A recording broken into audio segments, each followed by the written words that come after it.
Muito bem.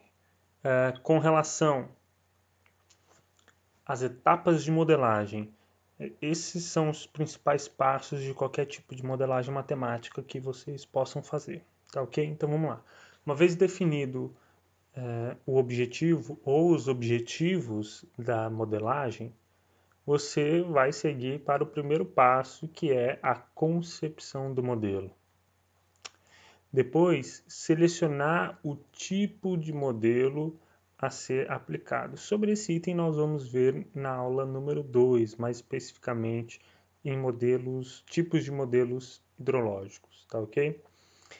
Então, uma vez que você faz a concepção, seleciona o tipo de modelo a ser aplicado, você vai colocar as equações, os parâmetros, a ideia do modelo, né, que vai representar esse fenômeno, dentro das ferramentas computacionais, para que o computador, então, com suas rotinas, faça lá os cálculos que você precisa. Né? Normalmente são muitas equações, são muitos valores, alguns parâmetros, alguns variam ou não, né, de acordo com o tipo de entrada.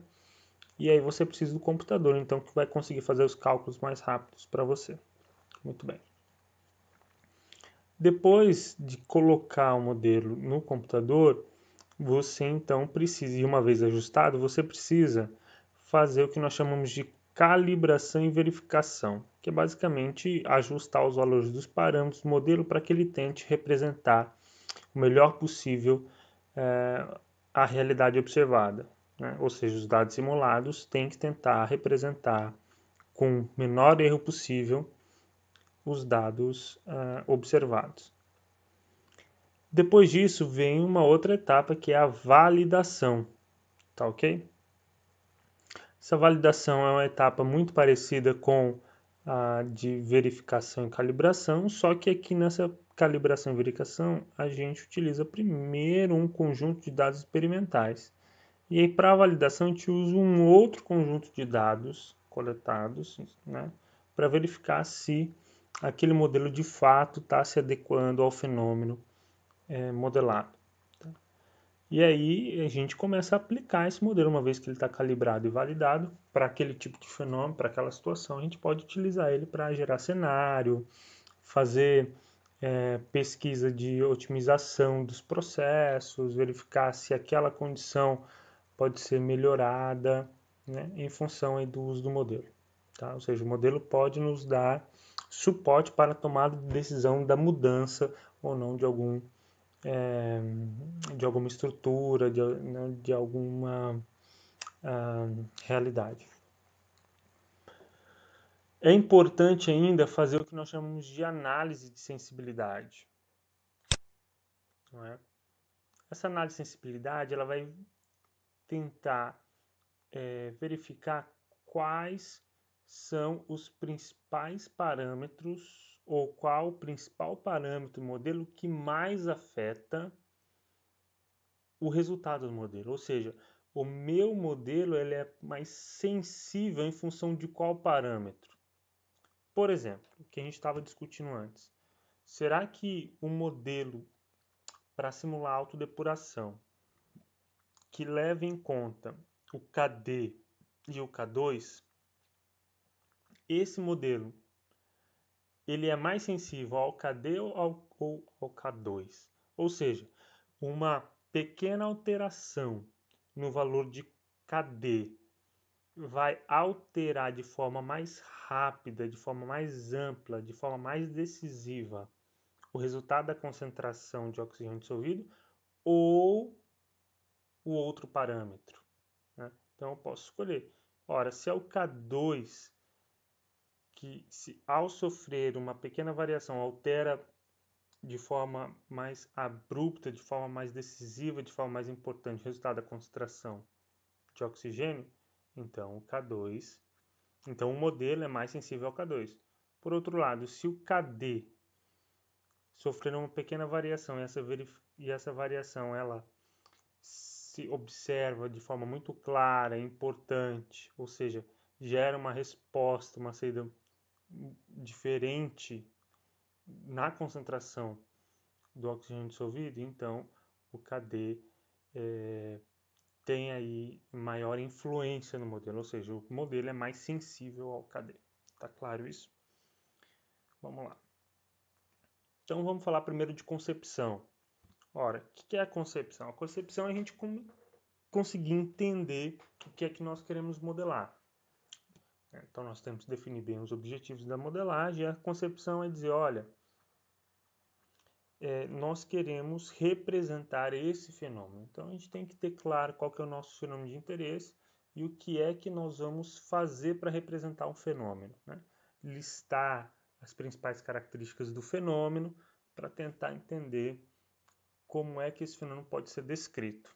Tá? Então, essa é a etapa aí da concepção do modelo. É claro que, em termos de drenagem urbana, você tem muitos fenômenos ocorrendo, né? E você pode utilizar a modelagem para muitas situações. Então, dentro de problemas de drenagem urbana ou de hidrologia urbana, você tem a questão do uso e ocupação do solo, que é muito influente, a questão do planejamento urbano, verificar para onde vai a cidade, quais os principais usos da cidade, como a gente vai desenvolver os diferentes usos da cidade, né, que vão interferir na hidrologia urbana, com certeza. O problema das cheias, né, o problema de eutrofização de lagos, por exemplo, a gente lembra muito bem, né, como o Lago do Amor, por alguns anos atrás, né, apresentou o fenômeno de eutrofização, né, e tudo isso tem a ver com o uso e ocupação do solo. Enfim, a concepção então vai depender do seu objetivo, né, e das características do fenômeno, tá ok?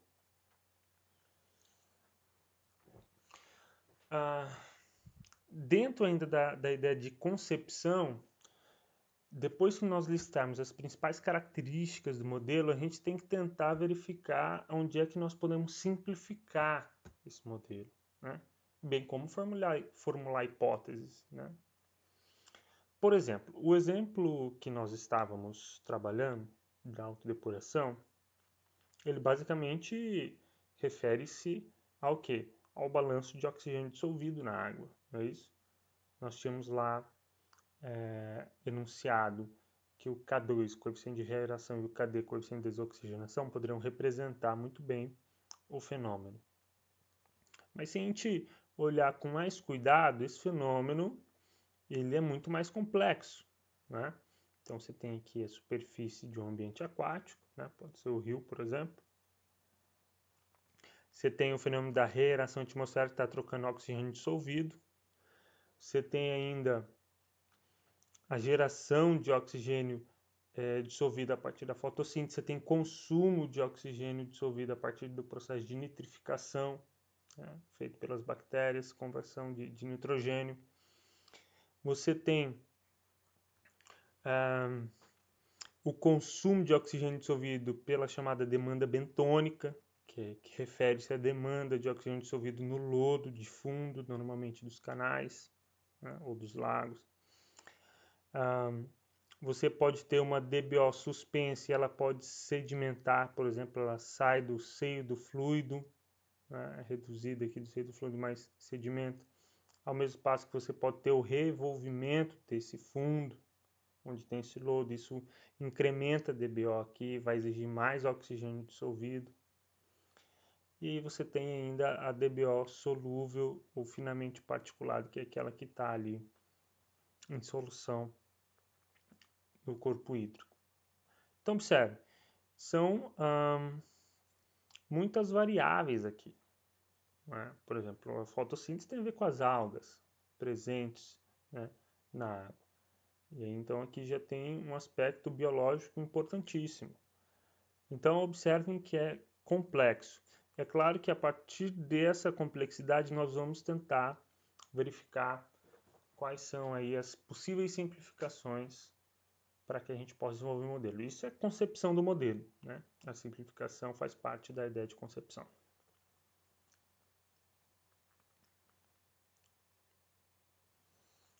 Vamos ver um exemplo então. Olha, quando a gente quer modelar esse fenômeno da autodepuração, a gente deve considerar, por exemplo, o fenômeno da anaerobiose, né? Pode ser que trechos do canal, do rio, sofram anaerobiose, dependendo, sobretudo, da profundidade dele, né? Nós temos que considerar a sedimentação da matéria orgânica, nós temos que considerar a nitrificação, a fotossíntese e a respiração das algas, da demanda bentônica, além da desoxigenação e reaeração que nós já enumeramos. Então, todas essas são equações aí que fazem parte de um modelo matemático mais completo, né, para simular a concentração de oxigênio no rio. Quer dizer, você quer verificar qual a concentração de oxigênio, precisa modelar todos esses fenômenos, todos esses processos. Mas, se a gente eliminar cada um desses, o modelo ele vai ficar mais fácil de trabalharmos, né? Porque vai exigir menos dados de entrada, por exemplo. Eu não vou precisar saber, né, qual a porcentagem da matéria orgânica que está no seio do fluido e que vai se sedimentar. Eu não preciso saber a taxa de oxigênio utilizado pelas nitrobactérias para a conversão de nitrogênio, né? Enfim, então tudo isso vai facilitar o trabalho. Então isso tem a ver com a concepção do modelo, né? Você vai começar também a simplificar o modelo para poder tentar representar ele de forma mais econômica, que nós chamamos de parcimônia, né? Então aqui a gente eliminando todos esses outros termos, né, o nosso modelo tem como concepção final representar os processos de desoxigenação e reaeração para modelar o fenômeno de autodepuração nos corpos d'água. Tá ok? Ora, mas aí vem a pergunta: quantos parâmetros ou fenômenos, processos, eu posso utilizar sem perder a qualidade do meu modelo? É claro que a gente tem que fazer um balanço, né, entre a quantidade de número de parâmetros que vão tentar representar a complexidade e a quantidade do número de parâmetros que vão tentar aproximar e simplificar, né, sem deixar de representar as partes principais do fenômeno, né, ou a variabilidade do fenômeno como um todo. Então vai existir um número ótimo de parâmetros aí que vai conseguir congregar, né, essa aproximação, essa simplificação com a ideia da complexidade, com os diversos outros fenômenos que estão ocorrendo subjacentes aí ao fenômeno, ou dentro do fenômeno. É claro que isso é uma tarefa difícil, né? E normalmente, como nós somos usuários dos modelos já prontos, né, nós apenas estudamos esses parâmetros para tentar medi-los ou melhorá-los e etc. Mas é possível também que, de alguma forma, a gente venha a desenvolver um modelo e a gente precisa pensar na criação desses parâmetros e do número de parâmetros envolvidos. Pode ser que, uma vez investigado vários parâmetros para modelar um fenômeno, pode ser que, sei lá, de 5 parâmetros, 3 desses não geram tanto impacto, não incrementam muita informação no meu modelo, né? Quer dizer, que posso excluir eles também. Então, isso aí nós conseguimos observar lá na análise de sensibilidade, tá ok? E, claro, podemos utilizar ferramentas da estatística para verificar se aquele parâmetro ele vai impactar mais ou menos no resultado do modelo. Joia? Sigamos. Próxima etapa, então, que é a parte da seleção do tipo de modelo, tá ok? Isso vai depender basicamente das leis que nós utilizamos para representar os fenômenos, né? Então, basicamente as leis da natureza, se nós vamos adotar aí o equacionamento da conversão de energia, né, que trabalha com balanço de calor e evapotranspiração, as relações de mistura, né, que podem existir entre a água do rio, a água do córrego e os diversos tipos de poluentes ou sólidos presentes na água. As leis de conservação da massa, né, a equação da continuidade, ou ainda as leis de conservação de momento. Então, todos esses envolvimentos lá do fenômeno de transportes vão nos dar a base aí para poder tentar representar o cenário. É claro que a gente pode simplificar de alguma forma ou suprimir algum elemento, algum parâmetro, né, algum processo dentro do fenômeno todo, para poder tentar simplificar a modelagem. Tá ok? Nesse caso, então, a dedução do modelo matemático, ela vai ficar naquele esquema que nós já havíamos apresentado como exemplo, né? Cortamos lá todas as outras variáveis ou fenômenos, né, intrínsecos ao processo de autodepuração. Ficamos só com a desoxigenação e a reaeração. Né? Isso aqui é a carga de concentração de DBO, isso aqui é a concentração de oxigênio. Na verdade, é o déficit de oxigênio, né? A concentração de saturação menos a concentração em algum tempo.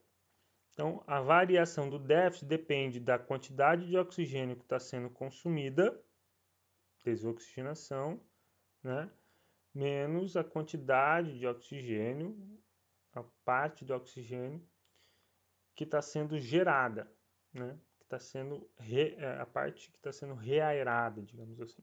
Tá ok? Então, ou seja, temos aqui a dedução do modelo matemático que vai representar o nosso fenômeno. Né? Pensamos na concepção, pensamos na simplificação e chegamos a esse modelo aqui, que agora tem que ser implementado com algum recurso computacional, né, para pegar os dados de entrada e gerar os resultados, certo? Muito bem. Então agora a próxima etapa seria a representação computacional. Muito bem. Essa representação computacional, ela vai se dar aí a partir dos métodos numéricos. A gente difere de forma simplificada esses métodos como os métodos analíticos e os métodos numéricos. Muitas vezes, as equações diferenciais que nós utilizamos não têm uma solução razoável utilizando métodos analíticos, e aí são necessários métodos numéricos para resolvermos. Um método numérico muito importante e que nós vamos dar uma olhadinha são as diferenças finitas. Diferenças finitas são diferenças de valores de um tempo para o outro, de um espaço a outro, né? De um local para outro, ou de um período de tempo. Então você pode pensar a variação da vazão. A vazão final menos a vazão inicial. A vazão num trecho ou num ponto adiante, ajusante, com relação ao ponto a montante. Então, a gente vai verificar isso com mais detalhes depois. Então, é um modelo muito utilizado. O método de Euler também é muito utilizado. O método de Runge-Kutta, né, para integração também é muito importante. Tá? Então, aqui entra aí a parte de métodos numéricos, que são extremamente importantes para fazer modelagem. Tá? Claro que esse curso, por ser um curso de introdução, não vai focar aí na diversidade desses métodos. Tá? É interessante porque essa representação computacional, né, ela também vai depender do tipo de discretização que você quer. O que é discretização? Discretização é pegar o fenômeno e subdividi-lo em diversas partes, de tal forma que você consegue operar, aplicar as suas equações diferenciais em cada pedacinho do modelo. Esse pedacinho pode ser em termos espacial ou em termos temporal. Espacial Você imagina que se você quiser modelar um lago, né, que tem esse formato aqui, então você subdivide ele espacialmente em vários elementos e para cada elemento desse você vai ter aqui a concentração de oxigênio, a concentração de águas, a radiação incidente nesse ponto. E aí para cada ponto você vai efetuando, vai aplicando a sua equação diferencial, a sua equação. E aí se você tem, por exemplo, aqui a curva, né, da variação de algas no tempo, a discretização temporal seria pegar um pequeno pedaço desse tempo, um pequeno intervalo de tempo, né? Ampliando isso aqui, ele vai ter esse formato curvilíneo. Mas é possível fazer uma aproximação dessa curva por uma reta, né? Entre esses dois pontos aqui. É claro que essa aproximação ela tem um erro embutido se comparado com a variação real, né, com a forma real. Tá ok? Então, muitos métodos numéricos utilizam dessa simplificação, dessa aproximação, para conseguir resolver as equações diferenciais. Tá ok? É claro que existem muitos softwares, muitos modelos matemáticos, muitas ferramentas estatísticas, né? Como o MATLAB, por exemplo, que é uma ferramenta muito importante. Outra ferramenta muito usual e largamente utilizada no mundo todo é a ferramenta R, que o software R é sobretudo para estatística, mas é muito utilizado em diversas áreas, tá? Então aqui tem uns exemplos aí no MATLAB. Além disso, o Excel funciona muito bem para a gente poder fazer discretização temporal ou espacial, não é? Depois, mais à frente, eu vou mostrar um modelo de onda cinemática desenvolvido no Excel com a linguagem de programação Visual Basic for Applications, né? Então, é possível fazer modelagem com Excel tranquilamente. Vocês devem saber muito bem disso, não é? Então, continuando aqui, vem a etapa, então, de calibração e validação do modelo. Como eu disse, a calibração do modelo ela é o ajuste dos parâmetros para que o modelo consiga representar o mais próximo possível à realidade, ou seja, ajustar o modelo KD, o parâmetro KD ou o parâmetro K2, de tal forma que ele tenha um valor para que a resposta do modelo, que é a concentração de oxigênio no tempo, possa representar a realidade. Tá? Então, via de regra, a gente tem no tratamento dos dados, né, uma curva representando a concentração do oxigênio, representando a vazão de um canal, representando qualquer variável que é do seu interesse na modelagem. E aqui esses pontos, essas estrelinhas, são os seus dados reais, né? Então, muitas vezes, na maioria das vezes, o modelo não dá conta de representar exatamente a realidade. Óbvio, sempre tem um erro, dada a complexidade dos fenômenos. Então, aí nós podemos nos valer dos métodos de otimização, de redução de erros, para poder ajustar os parâmetros, de tal forma que a curva se aproxime cada vez mais desses pontos amostrados, né? Desses dados observados.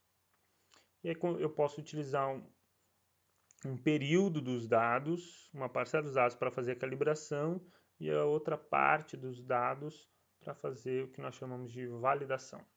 Tá certo? Então, calibro o modelo ajustando os parâmetros para que ele possa representar melhor a realidade e depois eu valido ele com outra parcela dos dados para que, de fato, aquele meu modelo se ajuste ou represente a realidade. Tá? Então, calculado versus observado. A ideia é sempre eu reduzir o erro. À medida que eu reduzo o erro entre calculado e observado, eu tenho o melhor ajuste. E como é que nós podemos medir esse erro, né? Ou verificar esse ajuste, se o modelo está mais próximo do real ou não? Tem vários sumários estatísticos, várias equações, fórmulas estatísticas para a gente medir, vários indicadores, não é? O principal e o mais utilizado é o coeficiente de determinação, chamado também CD, né, de Nash-Sutcliffe, ou também conhecido como R quadrado. Na verdade, CD e R quadrado, eles têm a equação muito parecida, né? Vocês podem observar aqui 1 menos a somatória dos valores observados menos os valores calculados ao quadrado. Então, observado menos calculado é erro, é o erro ao quadrado, ou seja, né? Aqui, os observados menos a média dos observados, certo? Então, isso aqui é uma medida da variância do modelo, né? Então, quanto mais próximo do valor de 1 esse R quadrado aqui, mais o modelo se adequa aos dados observados, ou seja, mais o calculado está próximo do observado e, portanto, o modelo tem um bom ajuste, tá ok? Tem também a estatística do erro médio padrão, né, que é observado menos calculado ao quadrado pelo número de observações e tira a raiz quadrada de tudo isso. E também tem o erro médio padrão invertido, né, que é parecido com isso aqui, só que inverte os valores, né, o inverso. Então, esses aqui são os principais, e a gente vai ver um exemplo depois com o coeficiente de determinação.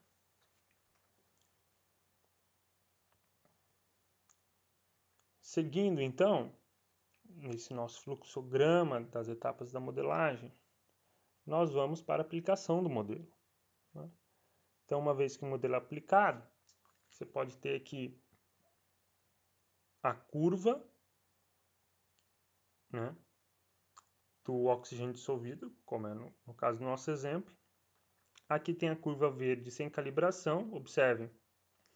Os pontos vermelhos, rosas, né, enfim, são os dados observados para cada distância após o lançamento, para cada quilometragem aqui após o lançamento de efluentes, né, a jusante no rio. E esse aqui, o modelo utilizado gerou esses resultados de concentração.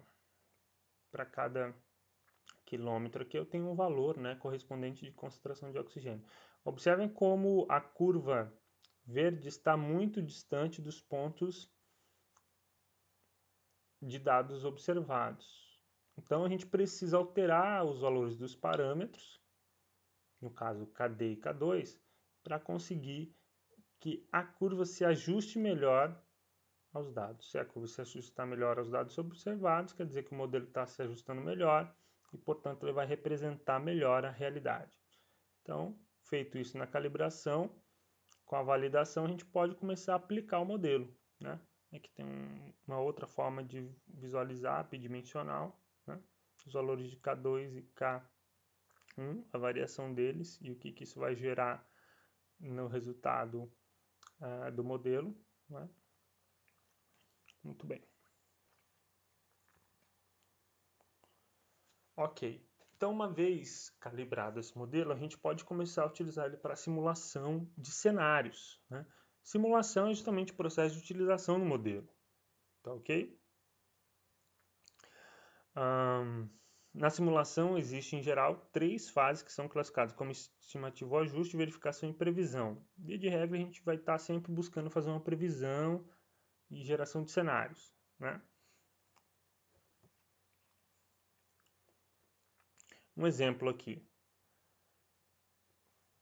Você tem, claro, a verificação é a fase de simulação que o modelo calibrado anteriormente é verificado com os outros dados, como eu já disse, né? E aí as fases de ajuste e verificação devem ser representativas da fase de aplicação. Caso contrário, não possui muita utilidade. Quer dizer, se o modelo foi ajustado